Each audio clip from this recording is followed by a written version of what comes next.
long now. You can't really tell since he's curled up. But if I had him stretched out, he would reach from about here all the way to here. So he's about that long. So he's a big guy. And this tank right here is 36 inches long. Now tank sizes, once you get up to a 40, you can go higher if you want. But a 40-gallon will last the ball python its whole lifespan. People say 20 gallons will. Lie. Complete lie. You could keep it in a 20-gallon, but that's way too small when they get big enough.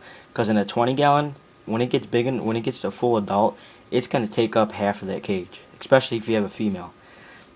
So with this, it's only gonna, if it's curled up, it's only going to take up this little spot right here, and it's going to have all of this right here to roam around. And when it gets bigger, I'm eventually going to take out either one of the hides, get it like a bigger hide, and I'm going to take out some of the stuff in there to make it more roomy.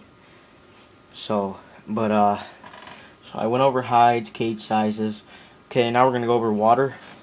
I have right here a box, and I just put like a plastic trash bag, garbage bag, cut it down to size and put it in there and put rocks on top of the garbage bag and filled it up with water. But that's what I did for mine. They say by the books it says to have a water dish big enough for them to soak in. Yeah, I'd go with that. I didn't have one for my ball python for a while, big enough for it to soak in since it was a month old. I finally got it this, which I made by myself. This is the first time it's had one big enough to soak in. It's had this in there for about a week now, because I've only had the cage for about a week and a half. So it's had that in there for about a week, and hasn't soaked in or anything, but it's never had anything, you know, a water dish big enough to soak in. But it'll go in there and soak when it's in shed. So, but yeah, that's the only time they really soak in there. Or sometimes they'll crap in the water and stuff like that. That's why you gotta clean it out every once in a while. They say to clean it out once a week, your water. I clean mine out maybe once a month, which it doesn't bother the snake nothing, because I'll see it every once in a while go in there, and when they drink, they just gulp up the water. So, but they're like a little straw, and they just gulp up all the water and stuff like that. So now that I went over water, substrate, I use a regular. I talk about this in all my videos all the time because I'm really happy with it. I mean, it's the best thing a snake owner could ever ask for, is just regular old carpet. Throw rug, like I always say, I cut it up down to the dimensions and stuck it in the tank. It's just like a Repta carpet, but it's 100 times better than Repta carpet. It's more absorbent than Repta carpet. It's rougher than Repta carpet, so the snake can shed easier, can use it to rub up against. The only thing I have is just you have to put more work into it to, you know, get it in there. Repta carpet, you buy it and you stick it in. But with this, it's cheaper. You don't just get it and stick it in. You have to cut it down and everything else. But the work is way outweighs the reward, because this will last it its whole life. I will never have to change it. I just wash it in the washer. Take me about 30 minutes to clean. In the washer, just stick it in there, eat something, whatever, and get it out. This will last the whole life. Don't have to pay $6 a month to, you know, keep the substrate in there, so it works out that way too. And I can just easily spot clean too. Which spot cleaning is where you pick up the crap and all that and stuff like that, and you wipe it down, whatever you want to do. You know, just that's called spot cleaning. So you have to clean it less often, but others just clean it all at once. So.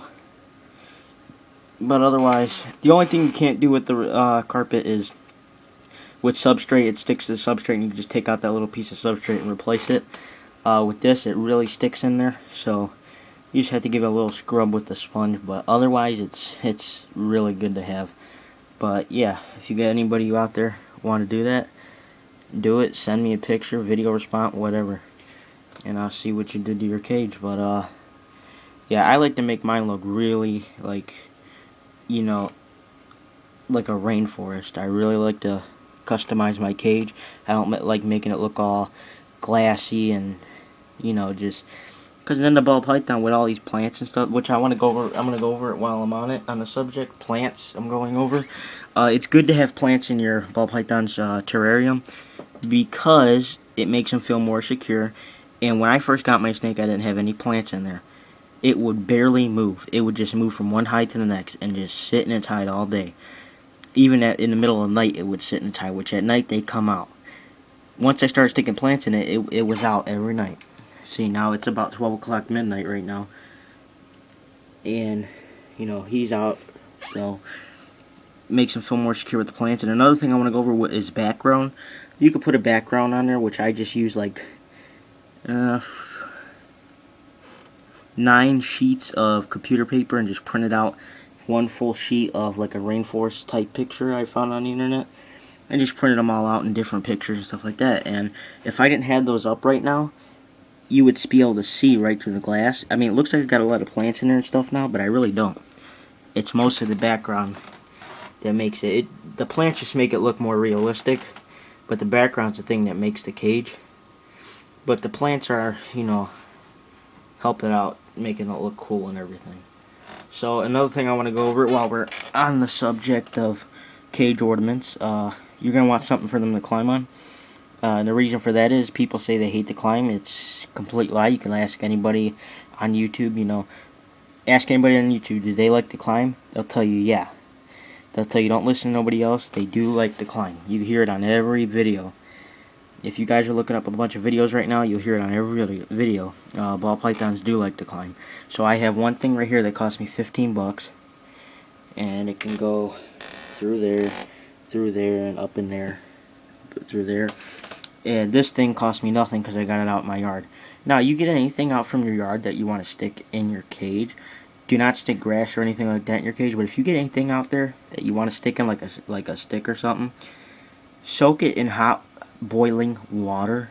You don't have to boil the water, but make sure it's like hot to the touch where you can't even keep your hand in there for more than a second. Soak it in there for a little while, and then put a little bit of cap full of bleach in there and let it soak in there for a while. Drain the water and re-let it soak in hot water to get the bleach off of it. If you don't do that, you will get mites. While on the subject of mites, ask any snake owner, mites are a pain in the ass. Anybody you ask. I have a treatment for it that works amazing. Just look up on YouTube the Nix treatment, it's called. It's head lice shampoo that you mix with water and everything. You let it sit, your snake sits in there for a week and it gets rid of them completely. I've had mites twice already, and knock on wood, haven't had them since. So it is a pain to do because you have to clean out its cage. You have to put all your ornaments in there in a garbage can and spray them with this Nix spray that you make. You make the Nix spray yourself, and you spray it with this stuff in a garbage can. Spray it down completely. I mean, you have to spray everything. You even have to bathe the snake in this Nix stuff. But yeah, just look it up on YouTube, and the guy that made the video will tell you how to do it. But it's a pretty famous treatment, and it works every time. So it's worth it. The bottle only cost you, for 2 bottles it'll cost you 20 bucks, which is way worth it. Do not get anything like Mite Off. Mite Off does not work. I heard Prevenamite works, but Mite Off does not work. Mite Off literally attracts them. Mite Off, I read the ingredients. Most of the ingredients in Mite Off is like food. It's food ingredients, like oils from food. You know, that really ain't gonna do nothing but provoke them. So you gotta get something that smells potent and doesn't smell like, you know, like oils. You guys find something that smells potent. Now I'm gonna talk about feeding. Feeding your ball python when it's a baby. You usually start them off with pinkies or fuzzies. They have all different names for them. There's pinkies, fuzzies, and then it goes up to hoppers, and then to large mice, and then right now mine's on extra large mice. So you're gonna want to feed it, and when it's a baby, you're gonna want to feed it once a week, so every seven days. Feed it the size of its girth, which the girth is the roundness, the thickness of your snake. Make sure your prey will not like stretch out your snake to the max. You're going to want to start out with fuzzies when you first get it. And then eventually you'll move up to hoppers. Then the extra large, just look up online if it's safe to move up. You'll know when it's safe to move up. Your snake gets too hungry or whatever, but yeah. You can feed your snake 2 prey items in one meal in one sitting.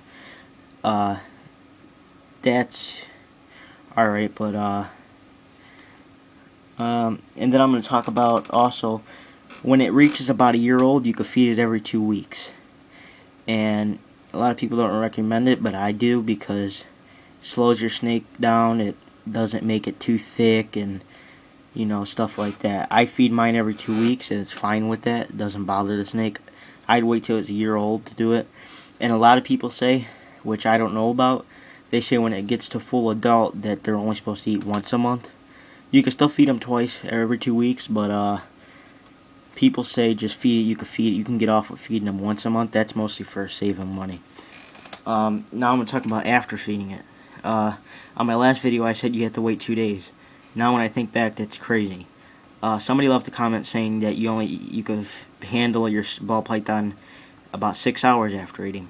Don't do it. I mean, if he does it, that's alright. It's his risk. What I do is if I feed it in the morning, let's say 10 o'clock in the morning I feed it, or 11 or 12, whatever, it don't really matter. Anytime before 1 o'clock, I usually wait till the next morning after feeding it. I usually wait to be able to handle it. So I feed it and let it go the whole day without handling it, the whole night, and then in the morning I can handle it, whatever I want to do. But what happens is when they eat, they're still in food mode. I call it food mode. So they think anything that moves is food. So you don't want to mess with that. You don't want to feed your ball python in its cage. You feed it in your cage, guess what happens? Every time it hears the cage opening, it's going to think food, food, food. At first it ain't going to happen, you ain't going to get bit or anything. But after a while, that thing's going to start striking at you, being just a little pissy little snake. So you're not going to want to feed it in its cage. What you're going to want to do is feed it in like a tub, box, whatever you want to do. Just feed it outside of its cage. You want to get it used to you picking it up, putting it somewhere to get fed. So that it knows that when you come in its cage, it's not automatic food. It has to be placed in, like mine, when I place it in the place, I feed it in a sterilite tub. When I place it in that tub, it's all ready for food. So it knows that tub means food. But otherwise, it knows when I pick him up and put him back in his cage, he knows it ain't food. So you're just going to want to teach your ball python that. And I'm running on 20 minutes. So that's how to take care of a ball python. And I'll see you guys next time. Please rate and subscribe. Thank you.